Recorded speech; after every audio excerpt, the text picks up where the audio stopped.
स्वागत है आपका बी न्यूज नेशन में। मैं हूं आबिद हुसैन शेख। लिंगायत समुदाय के आरक्षण पर जनता में गलत संदेश गया है। एमबी पाटिल का खुलासा। बेंगलुरु के अपने निवास में पूर्व गृह मंत्री एमबी पाटिल ने कहा कि मैंने किसी भी तरह के प्रत्येक लिंगायत आरक्षण पर बयान नहीं दिया। चुनाव के बाद सभी को साथ में लेकर आरक्षण की मांग करने की बात कही थी, लेकिन मीडिया में मेरे बयान को गलत मतलब से दिखाया गया है कि लिंगायत प्रत्येक धर्म की जंग की जाएगी। वीर शैव लिंगायत सभी एक ही हैं, कोई भी प्रत्येक धर्म नहीं है, ऐसा किसी भी तरह का बयान नहीं दिया मैंने, कहा एमबी पाटिल ने।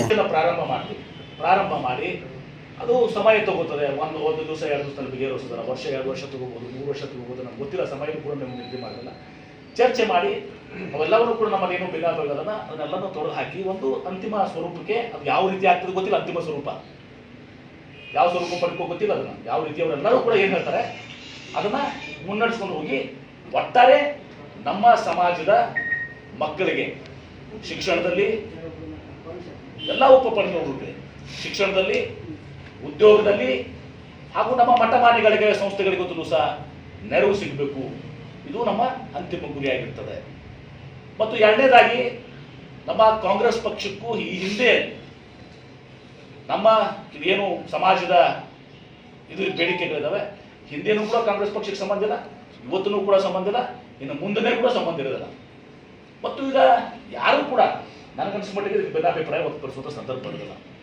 ಯಾಕಂದ್ರೆ ನಾವು ಕೂಡ್ತಾ ಇದೀವಿ. ಈಗ ಕುಡಿದಕ್ಕೆ ಯಾರು ಬೇಡ ಅಂತಾರಲ್ಲ, ಕೂಡಿದ್ರೆ ಯಾರಿಗಾರು ತೊಂದರೆ ಇದೆಯಾ ನನಗೆ ಅರ್ಥ ಆಗೋದಿಲ್ಲ. ನಾನು ಕಂಪ್ಲೀಟ್.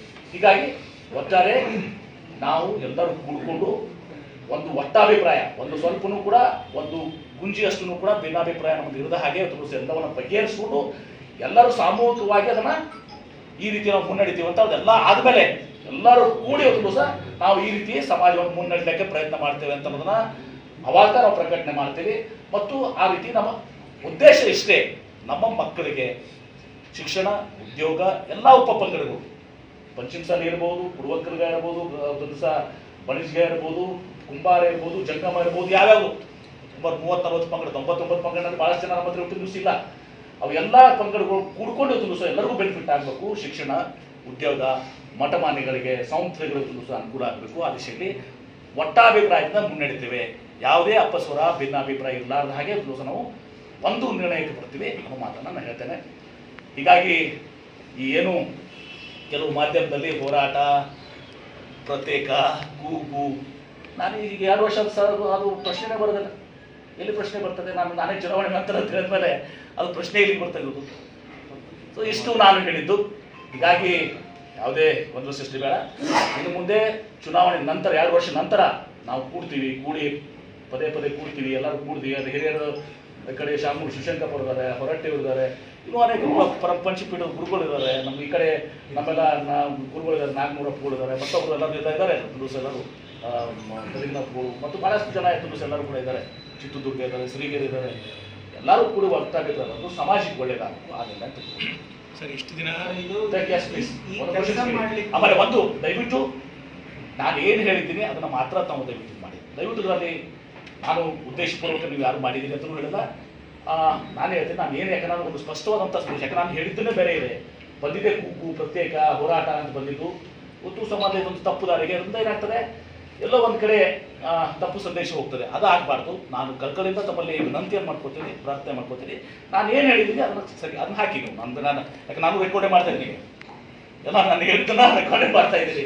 ಹಾಗಾಗಿ ಪ್ಲೀಸ್ ನಾವು ಅಂದ್ರೆ ಮಾಧ್ಯಮಗಳಲ್ಲಿ ವರದಿ ಅಂತ ಹೇಳ್ತೀರಿ, ಪ್ರತ್ಯೇಕ ಅಥವಾ ಕೂಗು ಅನ್ನೋದಕ್ಕಿಂತನೂ ಮತ್ತೊಮ್ಮೆ ಪ್ರತ್ಯೇಕ ಧರ್ಮದ ಹೋರಾಟದ ಒಂದು ಪ್ರಯತ್ನ ಅಥವಾ ಕೂಗು ಅನ್ನೋ ಅರ್ಥದಲ್ಲಿ ಹೇಳಿರ್ಬೋದು ಹೊರತು ವೀರಶೈವ ಲಿಂಗಾಯತ ಅನ್ನೋ ವಿಚಾರದಲ್ಲಿ ಪ್ರತ್ಯೇಕ ಅನ್ನುವಂತ ಯಾರು ಕೂಡ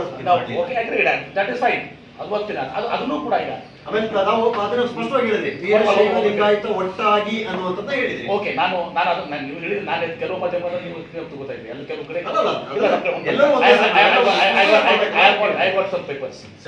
ಒಂದು ನಿಮಿಷ ಅವ್ರು ಹೇಳ್ತೀನಿ. ನಾನು ಎಲ್ಲರೂ ಕೂಡಿಸಿ ಅಂತ ಹೇಳಿ ಸುದ್ದಿ ಮಾಡಿದರೆ ಸ್ವಾಗತ ಮಾಡ್ತೇನೆ.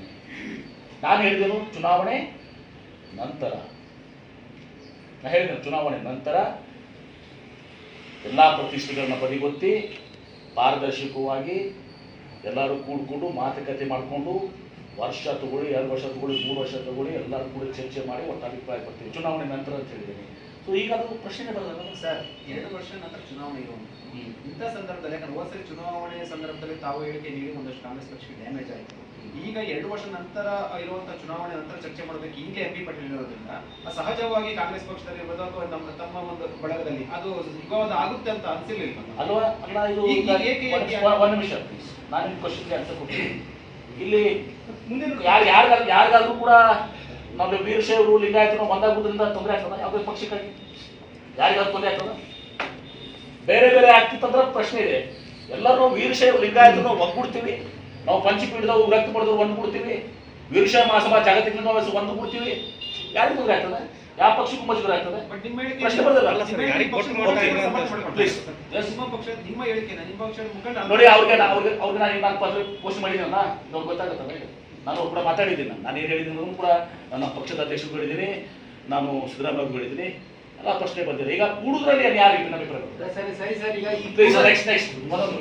ಸರ್, ತಾವು 2 ವರ್ಷ ಸಮಯವನ್ನು ಕೇಳಿದ್ದೀರಾ. ಇದರ ಹಿಂದೆ ನಿಮ್ಮ ಪೊಲಿಟಿಕಲ್ ಇಡನ್ ಅಜೆಂಡಾ ಇದೆಯಾ? ಯಾಕಂತ ಹೇಳಿದ್ರೆ ಆ ಮುಖಾಂತರ MP ಪಾಟೀಲ್ CM ಹುದ್ದೆಗೆ ಮತ್ತೊಂದು ಟವಲ್ ಅನ್ನು ಹಾಕಿದ್ದಾರೆ. ಇದೇ ಕಾರಣಕ್ಕಾಗಿ ಇದು ಪಕ್ಷಕ್ಕೆ ಚುನಾವಣೆಗೆ ಡ್ಯಾಮೇಜ್ ಆಗಬಾರ್ದು ಅನ್ನೋ ಉದ್ದೇಶದಿಂದ ಈ ಒಂದು ಸ್ಟ್ರಾಟಜಿಯನ್ನ ಮಾಡ್ತಾರೆ. ಇದೇ ಈ ಉದ್ದೇಶ ಹೇಳಿಕೆ ಅನ್ನೋದು ನೀವು ಹೇಳೋ ರೀತಿ ಅರ್ಥ ಆಗುತ್ತೆ. ಓಕೆ, ನಾನು ಹೇಳಿದ್ದೇನು, ಈಗ ನಾನು ಅದ್ರ ಬಗ್ಗೆ ಮಾಡಕ್ ಹೋದ್ರೆ CM ಟವಲ್ ಹಾಕಿದ್ದೀರಾ ಸರ್? ನಾನು ಯಾವ ನಮ್ಮ ಪಕ್ಷದಲ್ಲಿ ಮುಖ್ಯಮಂತ್ರಿ ಹುದ್ದೆ ನಿರ್ಣಯ ಮಾಡುವಂಥದ್ದು ಚುನಾವಣೆಯಲ್ಲಿ ಪಕ್ಷ 115 ಸೀಟ್ ಗೆದ್ದ ಮೇಲೆ ಪಕ್ಷದ ಹೈಕಮಾಂಡು ಶಾಸಕರು ಕೂಡ ನಿರ್ಧಾರ ಮಾಡ್ತಾರೆ. ಮತ್ತು ಇದು ಹೀಗೆ ನಮ್ಮ ಸಮಾಜದ ಇದೆಯಲ್ಲ, ಇದು ನಾನು ಈಗಾಗಲೇ ಹೇಳಿದ್ದೀನಿ, ನಮ್ಮ ಕಾಂಗ್ರೆಸ್ ಪಕ್ಷಕ್ಕೆ ಹಿಂದೂ ಸಂಬಂಧ ಇರಲಿಲ್ಲ, ಇವತ್ತು ಸಂಬಂಧ ಇಲ್ಲ, ಮುಂದೂ ಕೂಡ ನಾವು 2 ವರ್ಷ ನಂತರ ಸಂಬಂಧ ಇರೋದಿಲ್ಲ. ಎರಡನೇ ವಿಚಾರ ತಾವು ಹೇಳಿದ್ದು, ಇವತ್ತು ನಾನು ಚುನಾವಣೆ ನಂತರ ಯಾಕೆ ಹೇಳಿದ್ದೀನಿ? ಯಾಕಂದ್ರೆ ಚುನಾವಣೆಗಿಂತ ಮುಂಚಿತವಾದ ಹಾಸಲ ಏನಾಯಿತು, ಆ ತರಾತುರಿಯಲ್ಲಿ ಗಡಿಬಿಡಿಯಲ್ಲಿ ಹೊತ್ತು ಸಹ ಎಲ್ಲೋ ಒಂದು ಕಡೆ ನಾವು ವಿಶ್ವಾಸ ತಗೊಂಡು ತಪ್ಪಿದ್ವಿ. ಆವಾಗ ರಾಜಕೀಯ ಬಣ್ಣ ಕೊಡ್ತಾರೆ ಅಂತ ಹೇಳ್ತಿದ್ರು ಸಹ ಅದನ್ನು ಕೂಡ ನಾನು ಹೇಳಿಕೆ ಹೇಳಿದ್ದೀನಿ, ಅದನ್ನು ಕೂಡ ನಾನು ಸ್ಪಷ್ಟ ಮಾಡಿದ್ದೀನಿ. ಯಾಕೆ ಚುನಾವಣೆ ನಂತರ ಅಂತ ಹೇಳಿದ್ದೀನಿ ಅಂದರೆ, ಈಗ ಏನಾದ್ರು ಮಾಡಕ್ಕೆ ಹೋದರೆ ಚುನಾವಣೆ ಸಲುವಾಗಿ ಮಾಡಿದ್ರೆ ನೀವೇ ಅಂತಿದ್ರಿ, ಅದಕ್ಕೆ ಚುನಾವಣೆ ನಂತರ ಈಗ ಮಾಡಿದರೆ ಚುನಾವಣೆ ಬಣ್ಣ ಕೊಡ್ತೀರಿ. ಚುನಾವಣೆ ನಂತರ ನಾವು ಕುತ್ಕೊಂಡು ಆರಾಮಾಗಿ ಸಮಯ ಇರ್ತದೆ, ಅವಾಗ 2-3 ವರ್ಷ. ಸರ್, ನೀವು ಕಾಂಗ್ರೆಸ್ ಪಕ್ಷದ ನಾಯಕರಾಗಿ ಬಿಜೆಪಿಯ ಯಡಿಯೂರಪ್ಪ ಪರವಾಗಿ ನೀವು ಸ್ಟೇಟ್ಮೆಂಟ್ ಕೊಟ್ಟು ಅವರು ಮುಖ್ಯಮಂತ್ರಿ ಮುಂದೆ, ಇದರ ಹಿಂದೆ ನಿಮ್ಮ ಎಲ್ಲೊಂದ್ ಕಡೆ MP ಪಾಟೀಲ್ ಯಡಿಯೂರಪ್ಪ ಅನುಪಸ್ಥಿತಿಯಲ್ಲಿ ಲಿಂಗಾಯತ ನಾಯಕರಾಗಿ ಮಾಡೋ ಒಂದು ಭಾಗನ ಇದು. ಅದನ್ನ ಅವಾಗ ಉತ್ತರ ಈಗ ಯಡಿಯೂರಪ್ಪನವ್ರದ್ದು ನಾನು ಅವಾಗ ಸ್ಟೇಟ್ಮೆಂಟ್ ಕೊಡ್ತೀನಿ, ಅವಾಗ ನೀವು ಕವರ್ ಮಾಡಿದ್ರಿ. ಯಾಕೆ ಏನು ಅನ್ನೋದನ್ನ ನಾನು ಭಾಳ ವಿಷಯ ಹೇಳಿದ್ರೆ ಪದೇ ಹೇಳುವಂತ ಸರ್. MB ಪಾಟೀಲ್ ಅವರು ಪ್ರತ್ಯೇಕ ಲಿಂಗಾಯತ ಧರ್ಮದ ಬಗ್ಗೆ ದೊಡ್ಡ ಹೋರಾಟ ಮಾಡಿದ್ರು, ಮಾತನಾಡ್ತಿದ್ರು. ಆದ್ರೆ ಏಕಾಏಕಿ ಈಗ ಯೂಟರ್ನ್ ತೆಗೆದುಕೊಂಡಿದ್ದಾರೆ. ಎಲ್ಲೊಂದ್ ಕಡೆ ಭಯ ಬಂತ, ಹಿಂದೆ ಚುನಾವಣೆಯಲ್ಲಿ ಏನಾದ್ರು ಸೋತಿದ್ರು, ಮುಂದೆ ಮತ್ತೆ ನನ್ನ ಮೇಲೆ ಪರಿಣಾಮ ಪಾಟೀಲ ಭಯ ಇದು ಎರಡು ಸುರ ನನಗೆ. ನಾನು ಭಯ ಪಡೋದು ಯಾರಿಗಾದ್ರೂ ಗೊತ್ತಿದೆ, ನನ್ನ ತಂದೆ ತಾಯಿ, ನಾನು ಭಯ ಪಡುವಂತ ಅವಶ್ಯಕತೆ ಇಲ್ಲ. ನಾನು ಇದು ತಪ್ಪನ್ನು ಕೂಡ ನಾನು ಹೇಳಿಲ್ಲ, ಹಿಂದೆನೂ ಕೂಡ ತಪ್ಪು ಮಾಡಿಲ್ಲ, ಈಗಲೂ ತಪ್ಪು ಮಾಡ್ತಾ ಇಲ್ಲ, ಮುಂದೆನೂ ತಪ್ಪು ಮಾಡೋದಲ್ಲ. ಹಿಂದೆನೂ ಕೂಡ ನಮ್ಮ ಉದ್ದೇಶ ಕರೆಕ್ಟ್ ಆಗಿತ್ತು, 99 ಮಂದಿ ಜನ ಕೂಡ್ಸ್ಕೊಂಡು ಮಾಡ್ಬೇಕಾಗಿತ್ತು. ಈಗಲೂ ಕೂಡ ನಮ್ಮ ಉದ್ದೇಶ ಇದೆ. ಅದಕ್ಕೆ ನಾನು ಹೇಳಿದ್ದೀನಿ, ಚುನಾವಣೆಯಲ್ಲಿ ಕಲರ್ ಕೊಡಬಾರ್ದು ಅಂತ ತಿಳ್ಕೊಂಡು ಸಹ ನಾನು 2 ವರ್ಷ ನಂತರ ಮತ್ತೆ ಸಮಯ ಬೇಕಾಗ್ತದೆ. ತಾತ್ವಿಕ ಭಿನ್ನಾಭಿಪ್ರಾಯ ನಿನ್ನೆ ಇವ್ರು ಪ್ರಶ್ನೆ ಯಾಕೆ ಹೇಳಿದ್ರು, ನನಗೆ ಬೀದರ್ದ ಕರೆಕ್ಟ್ ಇತ್ತು, ಅವ್ರಿಗೆ ಒಂದು ಸನ್ಮಾನ ಇತ್ತು, ಅಲ್ಲಿ ನನ್ನ ಮಾತುಗಳು ಹೇಳಿದ್ದೆ. ನೀವು ಕೇಳಿದಾಗ ನಾನು ಇದು ಮಾತಾಡಿದ್ದೀನಿ, ನಾನಾಗಿ ನಾನು ಮಾತಾಡಿದ್ದೀನಿ. ನೀವು ಮಾಧ್ಯಮದವ್ರು ಕೇಳಿದಾಗ ಇನ್ನೊಂದು ಮಾತು ಹೇಳಿದ್ರಿ, ವೀರಶೈವರು ಲಿಂಗಾಯತರು ಒಂದವ್ರ ತಪ್ಪೇನು, ಯಾಕೆ ಇದನ್ನ ದೊಡ್ಡದಾಗಿ ಮಾಡ್ತಾ ಇದಾರೆ ಅಂತ. ಯಾರು ಮಾಡ್ತಾ ಇರೋದು ಸರ್ ಅದನ್ನ? ಯಾರು ಅಲ್ಲ, ನಾನು ಹೇಳಿಲ್ಲ. ಕೆಲವೊಂದು ನಾನು ಎಲ್ಲರಿಗೂ ಹೇಳಿಲ್ಲ ಅದು ಸರ್. ಕೆಲವೊಂದು ಮಾಧ್ಯಮದಲ್ಲಿ ನಾನು ಮುಂದಿದೆ. ಈಗ ಮೊನ್ನೆ ಒಂದು ಮಾಧ್ಯಮದಲ್ಲಿ ನಾನು ಹೇಳಿಕೆ ಕೊಟ್ಮೇಲೆ MB ಪಾಟೀಲ್ರು ಎಲ್ಲಿ ನೋಡಿ, ಒಂದು ಪೇಪರ್ದಲ್ಲಿ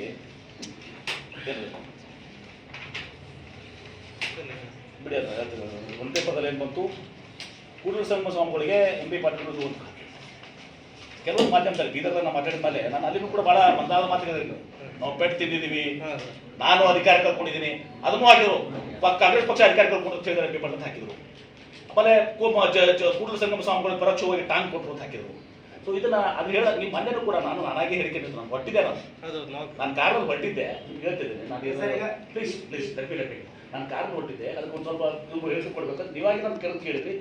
ಈ ವಿಚಾರ ಕೇಳಿದಾಗ ನಾನು ಮಾತಾಡಿದ್ದೀನಿ. ನಾನಾಗೆ ಹೋಗಿ ಇದನ್ನ ವಿಚಾರ ಮಾತಾಡೋದು ಸ್ವಾಭಾವಿಕವಾಗಿ ಮಾತಾಡಿದ್ದೀನಿ. कीजिए ऑफर पाइए। जी हाँ, Aspire spoken English soft skill ने वाव कार्ड लॉन्च किया है, जिसमें आप 80% तक का डिस्काउंट पा सकते हैं। जल्दी कीजिए, ये ऑफर लिमिटेड है। एडमिशन कीजिए और 1 साल का ऑफर पाइए, अभी नहीं तो कभी नहीं। बाघ मारे हॉस्पिटल में दांतों की बीमारी से जुड़े हर तरह का किया जाता है इलाज, जिसके माहिर oral and maxillofacial surgeon doctor शान करीमी करेंगे आपका उम्मीद से भरपूर इलाज।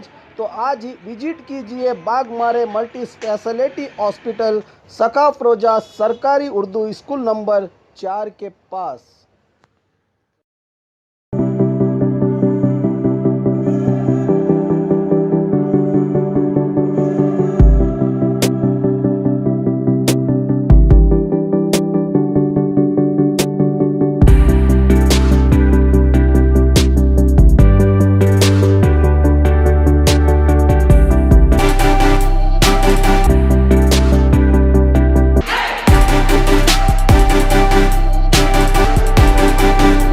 यहाँ बच्चों के सारे ऑपरेशंस की फैसिलिटी है हमारे पास।